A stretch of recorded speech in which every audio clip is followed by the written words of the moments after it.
بسم اللہ الرحمن الرحیم۔ السلام علیکم۔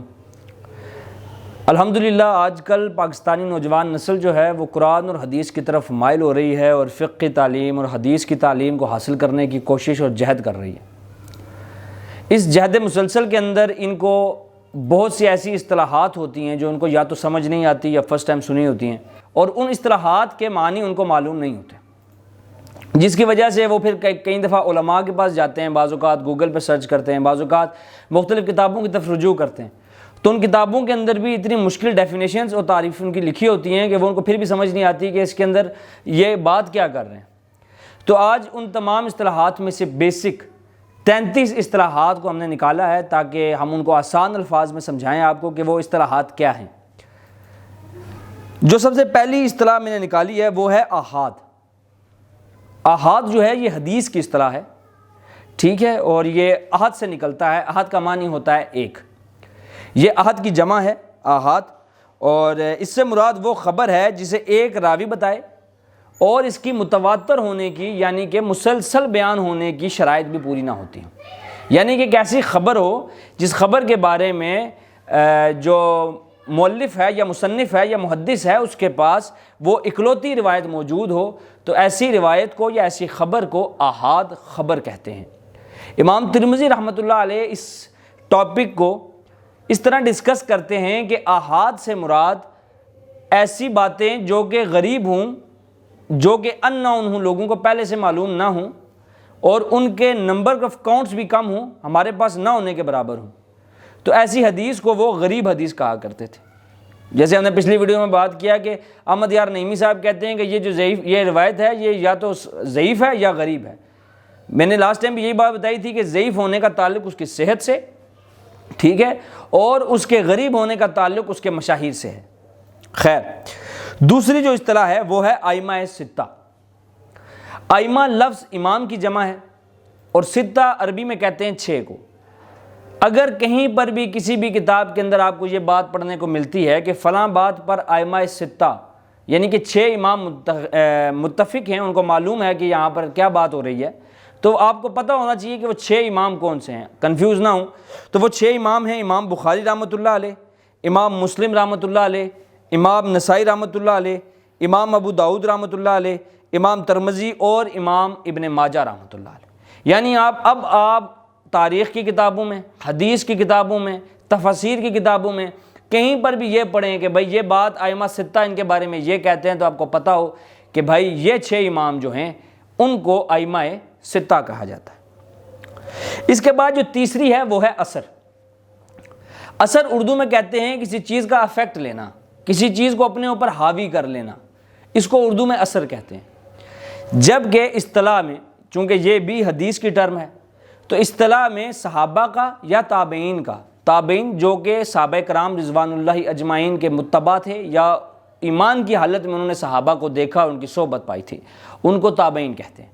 تو صحابہ یا تابعین کے اقوال، فعل یا فتاوی کو اثر کہتے ہیں۔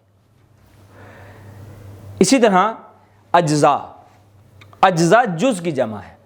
جز کسی بھی ایک بڑی کتاب کے ایک چھوٹے سے حصے کو کہتے ہیں، ٹھیک ہے، جیسے چیپٹر ہو گیا، ٹھیک ہے، اس کو اردو میں جز کہتے ہیں۔ جیسے کہ امام بخاری رحمۃ اللہ علیہ کی بہت بڑی مشہور کتاب ہے جس کا نام ہے جز رفع الیدین۔ اب اگر کسی شخص نے یا محدث نے بہت سارے ابواب کو یا بابوں کو اکٹھا کر کے، ٹھیک ہے، ایک کمپائلیشن رکھی ہو اور ہر کتاب کا نام جز ہو، تو ان تمام مجموعے کو اجزاء کہیں گے اور ایک کتاب کو جز کہیں گے۔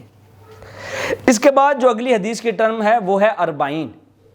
اربعین کہتے ہیں 40 کو، 40، یعنی ایسی کتاب جس کے اندر کسی بھی ایک موضوع پر یا متفرق یعنی کہ مسلینیس ٹاپکس کے اوپر 40 احادیث اکٹھی کی جائیں، اس کو اربعین کہتے ہیں۔ 2 مشہور کتابیں ہیں، ایک ہے اربعین نووی، امام نووی رحمۃ اللہ علیہ جنہوں نے صحیح مسلم کی شرح کی ہے، اور دوسری ہے اربعین البلدانیہ، یعنی انہوں نے متفرق مسلینیس ٹاپکس کے اوپر 40 حدیثوں کو اکٹھا کر کے، ٹھیک ہے، ایک کتاب مرتب کی ہے جس کا نام رکھا ہے اربعین۔ اگلا لفظ جو ہے یہ تھوڑا مشکل ہے، اس لیے میں اس کو آہستگی سے بولوں گا، یہ ہے استشہاد۔ استشہاد کہتے ہیں کہ کسی روایت میں، جو روایت آپ کے پاس آئی ہے، کوئی ضعف ہے اس کے اندر، کوئی علت ہے، کوئی کمی ہے، تو اس کمی کو دور کرنے کے لیے سیم متن والی دوسری روایتوں کو ڈھونڈنا تاکہ اس روایت کا متن صحیح کیا جا سکے، ٹھیک ہے، استشہاد کہلاتا ہے۔ یعنی اگر مجھے کسی موضوع کے اوپر، جیسے ترمذی کی ایک روایت ہے کہ عبداللہ ابن مسعود سے مروی ہے کہ بھئی نبی اکرم صلی اللہ علیہ وآلہ وسلم پہلے رکعت میں ہاتھ اٹھاتے تھے پھر نہیں اٹھاتے تھے، اب جب میں اس کی تحقیق کرنے لگوں تو اس کی سند ضعیف ہے، تدلیس کی وجہ سے اس کی سند ضعیف ہو جاتی ہے، تو میں کیا کرتا ہوں کہ میں دوسری کتابوں کو جانچنا شروع کرتا ہوں کہ عبداللہ ابن مسعود کی کوئی اور روایت مل جائے کسی اور کتاب میں کسی اور سند کے ساتھ جو اس سند کے ساتھ میچ ہو جائے۔ تو یہ جو پورا پروسیجر میں ایک سند کی خاطر کر رہا ہوں، اس کو کہتے ہیں استشہاد۔ اس کے بعد اگلا ہے استنباط۔ استنباط کہتے ہیں کہ علم دین کے اصول کے لیے، یعنی دین کا علم حاصل کرنے کے لیے قرآن اور حدیث میں سے مسائل کو اخذ کرنا ہے، ڈیرائیو کرنا، ٹھیک ہے، اسے کہتے ہیں استنباط کرنا، تاکہ ہم ان مسائل کا حل کر سکیں۔ کیا کن کن صورتوں میں روزہ ٹوٹ جاتا ہے، ان کو حدیث اور قرآن کی روشنی میں اللہ کے بتائے ہوئے راستے میں، مطلب اللہ کی بتائی ہوئی کتاب میں سے اور اللہ کے رسول کے بتائے ہوئے راستے میں سے نکالنا، اخذ کرنا، ڈیرائیو کرنا استنباط کہلاتا ہے۔ اس کے بعد جو اگلی ٹرم ہے جو بہت زیادہ استعمال ہوتی ہے وہ ہے اسماء الرجال۔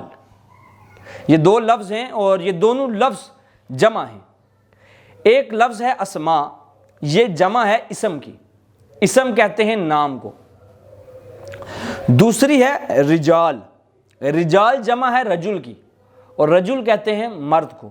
یعنی اسماء الرجال کا مطلب ہوا مردوں کے نام، یعنی ایسے لوگوں کے نام جو روایتیں بیان کرتے ہیں، ان کے حسب، نسب، ان کی کنیتیں، ان کا سکہ ہونا، ان کے کریکٹر کے بارے میں جو نالج اکٹھا کیا جاتا ہے اسے اسماء الرجال کہا جاتا ہے۔ یعنی کوئی بھی روایت کے بارے میں اس کی سند، اور سند کے بعد راوی، اور راویوں کے احوال جاننے کے لیے ہمیں اسماء الرجال کا علم حاصل کرنا ضروری ہوتا ہے۔ اس کے بعد جو اگلی ہمارے پاس ٹرم ہے وہ ہے اصحاب سنن۔ اصحاب کہتے ہیں لوگ، اہل، اور سنن جو سنتوں کو جمع کرتے ہیں۔ تو چار لوگ ہیں، امام نسائی، امام ابو داؤد، امام ترمذی اور امام ابن ماجہ، یہ ہیں امام اصحاب سنن۔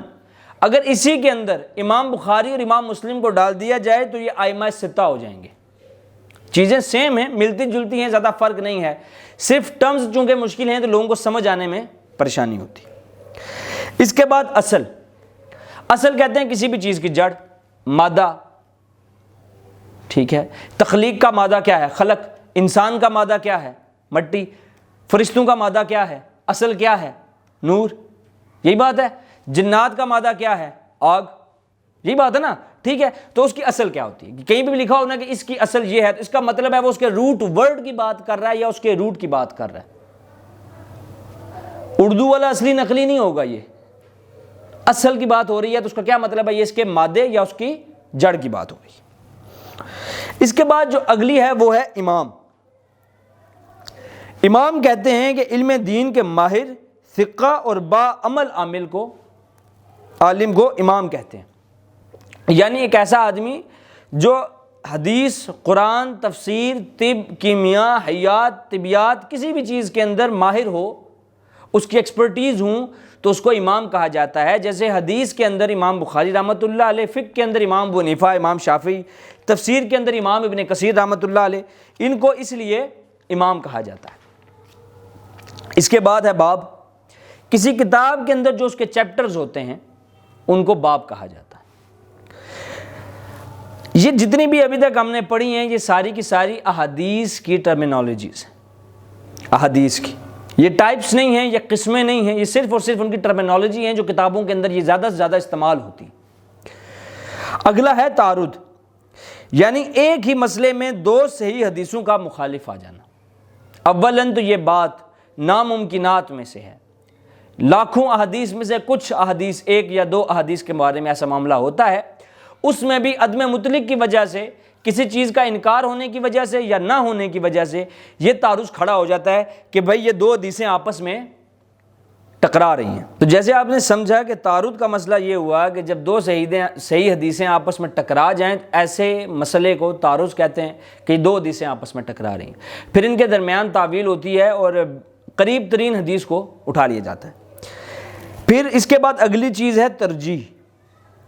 ترجیح کہتے ہیں کہ جب دو صحیح حدیثیں ایک دوسرے کے مخالف آ جائیں، تعارض پر آ جائیں، تو ان میں سے کسی ایک حدیث کو دوسری حدیث پر ترجیح دینا کیا کہلاتا ہے؟ ترجیح۔ سمجھ آ رہی ہے بات؟ ٹھیک ہے جی، ایسے عمل کو کیا کہتے ہیں؟ ترجیح۔ یعنی کہ دو حدیثیں جب آپس میں ٹکرا جائیں تو وہ تعارض کہلاتا ہے، اور جب دو حدیثوں میں سے آپ ایک حدیث کو لے کر دوسری حدیث کو چھوڑ دیتے ہیں تو اس عمل کو ترجیح کہتے ہیں۔ اس کے بعد ہمارے عرف عام میں ایک چیز مشہور ہے، جب دو لوگ آپس میں بحث و مباحثہ کر رہے ہوتے ہیں تو انہیں کہتے ہیں یار یہ جرح و تعدیل کر رہے ہیں، یا گفتگو کر رہے ہوتے ہیں تو وہ کہتے ہیں جرح و تعدیل کر رہے ہیں۔ عامیانہ الفاظ میں تو یہ بات صحیح ہے کہ ان کی واقعی میں وہ جرح تعدیل کر رہے ہوتے ہیں، جب میں آپ کو ڈیفینیشن بتاؤں گا آپ کو سمجھ آ جائے گی، لیکن اس کی وہ جگہ صحیح نہیں ہے جہاں پر آپ یہ لفظ استعمال کر رہے ہیں۔ تعدیل میرے بھائی کہتے ہیں کہ راوی کی علمی، اخلاقی، اعتقادی حفظ اور طریق کو درست پا کر اس کو سکہ قرار دینا، یعنی کہ کسی ایک راوی کے اوپر مکمل تحقیق کر کے اس کو کلیئر کا NOC دے دینا کیا کہلاتا ہے؟ تعدیل کہلاتا ہے۔ اور کسی راوی کے اندر علمی، اخلاقی، اعتقادی حفظ یا کردار کے اندر کوئی علت پا کر یا کمی پا کر اس کو ضعیف قرار دینا جرح کہلاتا ہے۔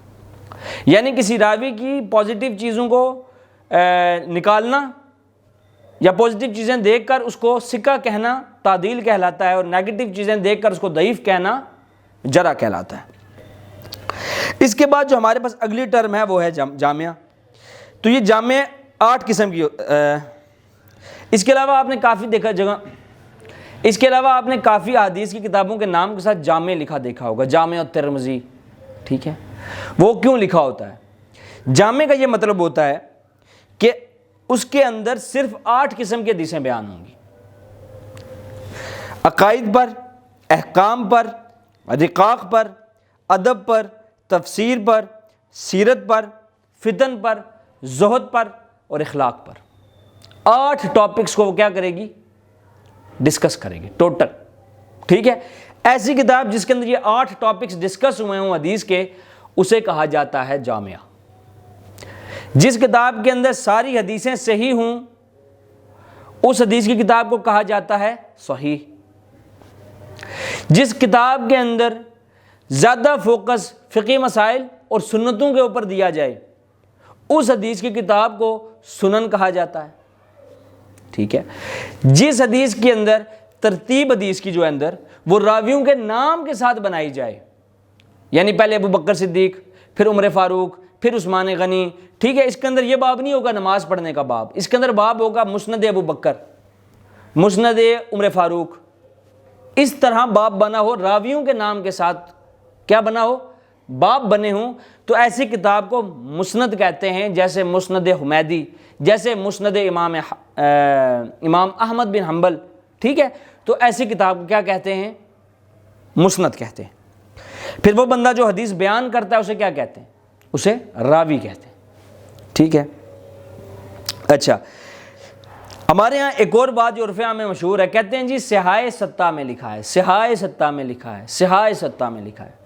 یہ غلط ٹرمینالوجی ہے، کیونکہ جب آپ کہتے ہو کہ صحائح ستہ میں لکھا ہے تو اس سے یہ ایک تاثر جاتا ہے کہ وہ جو 6 حدیث کی کتابیں ہیں وہ ساری کی ساری صحیح ہیں اور ان کے اندر تمام روایات صحیح ہیں۔ اور یہ بات آپ بھی اسی طرح جانتے ہیں اور ہم بھی جانتے ہیں کہ بخاری اور مسلم کو چھوڑ کر اس کے اندر حسن روایتیں بھی ہیں، ضعیف بھی اور موضوع روایتیں بھی موجود ہیں۔ تو صحیح صرف 2 کتابیں ہیں، صحیح بخاری اور صحیح مسلم، ان دونوں کتابوں کو صحیح کہا جاتا ہے۔ باقی 4 جو کتابیں ہیں میں نے آپ کو بتا دیا کہ ان 4 کتابوں کو کتب سنن کہا جاتا ہے، ٹھیک ہے؟ اور ان 6 کتابوں کو آپس میں جب ملا کر بولیں گے تو اس کو بولیں گے یہ کتب ستہ ہے، 6 کتابیں ہیں اور ان کے اندر 2 کتابیں صحیح ہیں۔ ان دونوں کے جو امام ہیں ان دونوں کو شیخین کہا جاتا ہے، امام بخاری اور امام مسلم۔ یعنی جب کسی جگہ پر آپ یہ پڑھیں کہ حدیث کے شیخین کہتے ہیں تو آپ کو پتہ ہو کہ امام بخاری اور امام مسلم کہتے ہیں۔ اسی طرح اس جوڑی کو یعنی صحیح بخاری اور صحیح مسلم کی یہ جوڑی ہے اس کو صحیحین کہتے ہیں۔ کوئی آپ سے کہے کہ صحیحین میں لکھا ہے، اس کا مطلب ہے بخاری اور مسلم میں لکھا ہے۔ اسی طرح طریق ایک لفظ ہوتا ہے، طریق، تو را یا قاف، یہ ایک سلسلہ ہوتا ہے جو چین ہوتی ہے حدیث کی۔ حدیث کے کل 3 حصے ہوتے ہیں، ایک اس کی سند ہوتی ہے، ایک اس کا متن ہوتا ہے اور ایک اس کا سٹیٹس ہوتا ہے، ٹھیک ہے۔ سند کہتے ہیں وہ چین جس چین کے تھرو وہ حدیث امام بخاری تک پہنچی ہے سرکار دو عالم صلی اللہ علیہ وآلہ وسلم سے، اسی چین پر فیصلہ ہوتا ہے کہ یہ حدیث صحیح ہے یا ضعیف ہے، یہ حدیث قابل عمل ہے یا نہیں ہے، وہ چین ہوتی ہے۔ اس کے بعد دوسری چیز اس کا کانٹینٹ ہوتا ہے یا متن ہوتا ہے، ٹھیک ہے۔ وہ متن بھی کبھی منکر ہوتا ہے، کبھی صحیح ہوتا ہے، ٹھیک ہے، کبھی عدم مطلق میں داخل ہوتا ہے، کبھی استحالے کے اوپر ہوتا ہے، اس لیے وہ اس کے اندر بھی ڈفرینٹ قسم کے ٹائپس۔ اور تیسری چیز اس کا سٹیٹس ہے جو کس کے اوپر ڈیفائنڈ ہوتا ہے، اس کی چین کے اوپر۔ بات سمجھ آ رہی ہے؟ نہیں آ رہی ہے لگتا ہے بات ٹھیک ہے۔ اچھا، اس کے بعد فقہ کسے کہتے ہیں؟ فقہ قرآن اور حدیث کا درست فہم حاصل کر کے اس سے ایسے مسائل کا حل نکالنا جو قرآن اور حدیث میں موجود نہیں ہیں، ان مسائل کے حل کے لیے اجتہاد کرنا، اور ہر وہ ایسا مسئلہ جو قرآن اور حدیث میں نہ ہو اور عام بندہ جو قرآن اور حدیث سے وہ مسئلہ نہیں نکال سکتا، اس کے لیے آسانی کرنے کے لیے آپ وہ مسئلہ نکال کر استنباط کر کے، استنباط کی ڈیفینیشن میں بتا چکا ہوں، اخذ کر کے جو آپ فیصلہ کریں اسے فقہ کہتے ہیں۔ کہ فقہ کے اندر مختلف قسم کے مسائل ہوتے ہیں جو جدید دور کے حساب سے ہوتے ہیں، تو جدید دور کے مسائل کو حل کرنے کے لیے قرآن اور حدیث میں سے جو چیزیں موجود نہیں ہیں، ٹھیک ہے، اجتہاد کیا جاتا ہے جو قرآن اور حدیث کے قریب ترین ہوتا ہے، ٹھیک ہے۔ اجتہاد کہتے ہیں کہ مسئلے کو حل کرنے کے لیے، فقہ تو کہتے ہیں نا بہت سے مسائل ہیں اور بہت سے مسائل کو حل کرنے کے لیے آپ اجتہاد کرتے ہیں، تو ہر مسئلے کے لیے الگ اجتہاد ہوگا نا۔ تو اجتہاد کسے کہتے ہیں؟ اجتہاد کہتے ہیں کہ آپ کسی ایک مسئلے کو حل کرنے کے لیے جو قرآن اور حدیث میں نہ ہو، قیاس کی مدد سے اس کو قرآن اور حدیث کے قریب کر کے لوگوں کے لیے آسانی پیدا کریں، اسے کیا کہتے ہیں؟ اجتہاد۔ قیاس کہتے ہیں ایسا اندازہ جو آپ قرآن اور حدیث کا فہم حاصل کر کے اس کے قریب ترین ہونے کی کوشش کرتے ہیں۔ اسی طرح استحسان ہے، استحسان جو ہے وہ قیاس کا مخالف ہے، مخالف جنس ہے۔ قیاس کے اندر یہ ہوتا ہے کہ اس کے اندر قرآن اور حدیث کی دلیل نہیں دیکھی جاتی، کیونکہ ہوتی ہی نہیں ہے، قیاس ہے نا، اندازہ لگا رہے ہیں ہم، ٹھیک ہے۔ جبکہ استحسان کے اندر ہم قرآن اور حدیث کی کیا دیکھتے ہیں؟ شرعی دلیل دیکھتے ہیں، ورنہ استحسان نہیں ہو سکتا۔ یہ ان دونوں کے درمیان بیسک فرق ہے۔ اس کے بعد اگلی ٹرم ہے متفق علیہ، یہ بھی حدیث کی ٹرم ہے، یعنی وہ حدیث جو بخاری اور مسلم دونوں کے اندر بیک وقت موجود ہو، اس حدیث کو متفق علیہ کہا جاتا ہے۔ یعنی اگر آپ سے کوئی بندہ آ کر کہے کہ یہ حدیث متفق علیہ ہے، تو آپ کو پتہ ہونا چاہیے کہ یہ حدیث بخاری اور مسلم دونوں میں موجود ہے، اسی لیے اس کو کیا کہہ رہے ہیں؟ متفق علیہ۔ اسی طرح ایک ہوتا ہے محقق، ایک ہوتا ہے مقلد، اور ایک ٹرم ہوتی ہے مستملی۔ مستملی وہ بندہ ہوتا ہے جو محدث کے ساتھ کھڑا ہوا کرتا تھا، کیونکہ اس ٹائم لاؤڈ سپیکر نہیں ہوتے تھے کہ یہاں پہ کھڑا ہوا بندہ مجمع کے دوسرے حصے تک اپنی آواز کو پہنچا سکے، تو وہ بندے کھڑے ہوتے تھے ہر 8-10 صفوں کے بعد، ٹھیک ہے نا۔ تو وہ جو بندہ بیٹھا ہوتا تھا نا وہ حدیث پڑھتا تھا، تو مستملی ساتھ کھڑا ہو کے وہ حدیث اونچی آواز میں پڑھتا تھا، تو ایسے شخص کو کیا کہتے ہیں؟ مستملی۔ مقلد ایسے شخص کو کہتے ہیں جو اپنے امام کی بات کو دلیل بناتا ہے لیکن اس سے دلیل نہیں مانگتا، بغیر دلیل کے اپنے امام کی بات کو ترجیح دیتا ہے قرآن اور حدیث کے اوپر، ایسے شخص کو مقلد کہتے ہیں۔ مقلد کی 2 قسم کی قسمیں ہوتی ہیں، ایک ہوتا ہے اندھی تقلید کرنے والا، ٹھیک ہے، اور ایک ہوتا ہے مقلد مطلق۔ وہ مقلد جو اپنے امام کی کچھ باتیں تو لے لیتا ہے لیکن کچھ باتیں چھوڑ دیتا ہے جو قرآن اور حدیث سے ٹکرا رہی ہوتی، ایسے مقلد کو مقلد مطلق کہتے ہیں۔ محقق ایسے شخص کو کہتے ہیں جو کسی کی تقلید نہیں کرتا، اور وہ کیا کرتا ہے؟ وہ ہر مسئلے کے لیے قرآن، حدیث، ائمہ تمام کے اقوال کو جوڑ کر اجتہاد کرتا ہے اور درمیان کا راستہ نکالتا ہے، اسے مجتہد کہتے ہیں یا مقلد کہتے ہیں۔ آخر میں انشاءاللہ اگلی نشست کے اندر ہم حدیث کی تمام اقسام کو کھول کر ڈیفائن کریں گے اور سمجھیں گے۔ صرف جاتے جاتے 3 چیزیں، حدیث قولی، حدیث فعلی اور حدیث تقریری پر چھوٹی سی بات کر لیتے ہیں۔ حدیث قولی ایسی حدیث کو کہتے ہیں جو سرکار دو عالم صلی اللہ علیہ وآلہ وسلم کے منہ سے نکلی ہوئی بات ہو، جو سرکار دو عالم صلی اللہ علیہ وآلہ وسلم نے خود کہی ہو، خود ارشاد فرمائی ہو، جیسے صلو کما رأیتمونی اصلی، قال رسول اللہ صلی اللہ علیہ وآلہ وسلم صلو کما رأیتمونی اصلی، نماز ویسے پڑھو جیسے مجھے پڑھتے ہوئے دیکھتے ہو، یہ حدیث قولی ہے۔ یا پھر برا بن عازب رضی اللہ تعالیٰ عنہ بیان کرتے ہیں کہ سرکار نے فرمایا جب تم سجدہ کرو تو اپنی ہتھیلیوں کو زمین پر رکھو اور کونیوں کو زمین سے بلند رکھو۔ یہ سرکار دو عالم خود فرما رہے ہیں، اس لیے یہ حدیث قولی ہے۔ نمبر 2، حدیث فعلی، وہ حدیث جو سرکار نے حکم دیا ہو یا نہ دیا ہو لیکن وہ فعل کرتے ہوئے صحابہ نے ان کو دیکھا ہو، وہ ہوتی ہے حدیث فعلی۔ اس کی مثال ہے کہ مغیرہ بن شعبہ رضی اللہ تعالیٰ عنہ فرماتے ہیں کہ نبی اکرم نے وضو کیا تو اپنی پیشانی کے بالوں پر پگڑی اور پھر موزوں پر بھی مسح کیا، یعنی پگڑی کے اوپر سے مسح کیا سر کا اور جرابوں کے اوپر سے مسح کیا پاؤں کا، ٹھیک ہے۔ تو یہ مغیرہ بن شعبہ سرکار کو کرتے ہوئے دیکھ رہے تھے، سرکار فرما نہیں رہے، یہ تو یہ کیا ہے؟ حدیث فعلی۔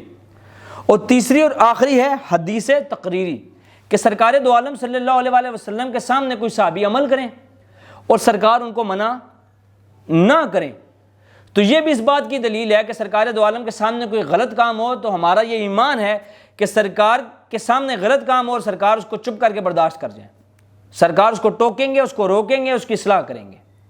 اگر سرکار کے سامنے کوئی آدمی عمل کرے اور سرکار اس کو نہ روکیں تو وہ بھی ہمارے لیے ایک حجت، ایک کیا ہوگی؟ دلیل ہوگی۔ اس کو کہتے ہیں حدیث تقریری۔ اس کی مثال یہ ہے کہ قیس بن عمرو رضی اللہ تعالیٰ عنہ فرماتے ہیں کہ رسول اللہ نے ایک آدمی کو صبح کی نماز یعنی فجر کی نماز کے بعد، فرض نماز کے بعد 2 رکعات پڑھتے ہوئے دیکھا، تو فرمایا کہ صبح کی نماز تو 2 رکعات ہے، تو اس آدمی نے کہا میں نے فرض سے پہلے کی رکعتیں نہیں پڑھی تھیں لہٰذا اب پڑھ لیں، تو رسول اللہ چپ چاپ وہاں سے چلے گئے۔ سرکار اگر وہ غلط کام کر رہا ہوتا، جیسے آج کے لوگ کہتے ہیں کہ آپ فرض نماز کے بعد سنت رکھتے نہیں پڑھ سکتے، تو اگر وہ بندہ غلط کرتا تھا تو سرکار نے اس کی اصلاح کیوں نہیں کی؟ جبکہ سرکار تو اس لیول پر کرتے تھے، بعض اوقات لوگوں کی اصلاح کرتے ہوئے ان کی آنکھوں سے آنسو جاری ہو جاتے تھے، وہ کھڑے کھڑے ان کے پاؤں سوج جایا کرتے تھے لیکن لوگوں کی اصلاح کیے بغیر نہیں چھوڑتے تھے۔ تو اس کا مطلب ہے یہ بھی ایک دلیل ہے کہ سرکار دو عالم کے سامنے ایک عمل ہو اور سرکار اس سے منع نہ کریں، اس کو حدیث تقریری کہتے ہیں۔ تو میرے بھائیو، آج ہم نے تقریباً 32-33 جو ٹرمز ہیں فقہ اور حدیث کی بیسک ٹرمز، ان کو ہم نے پڑھا اور سمجھا ہے۔ انشاءاللہ اگلی نشست کے اندر ہم حدیث کی مزید آگے اور فقہ کی مزید آگے ٹرمز کو ایڈوانس لیول پر پڑھیں گے اور سمجھیں گے کہ وہ کیا کیا ٹرمز ہیں۔ تو اللہ ہمیں قرآن پڑھنے، دین کو سمجھنے، دین پر عمل کرنے کی توفیق عطا فرمائے، اللہ کی توحید کو آگے بڑھانے، اللہ کے رسول کی محبت، اللہ کے صحابہ کی محبت اور اہل بیت کی محبت ہمارے دلوں میں راسخ فرمائے۔ وما علینا الا البلاغ المبین۔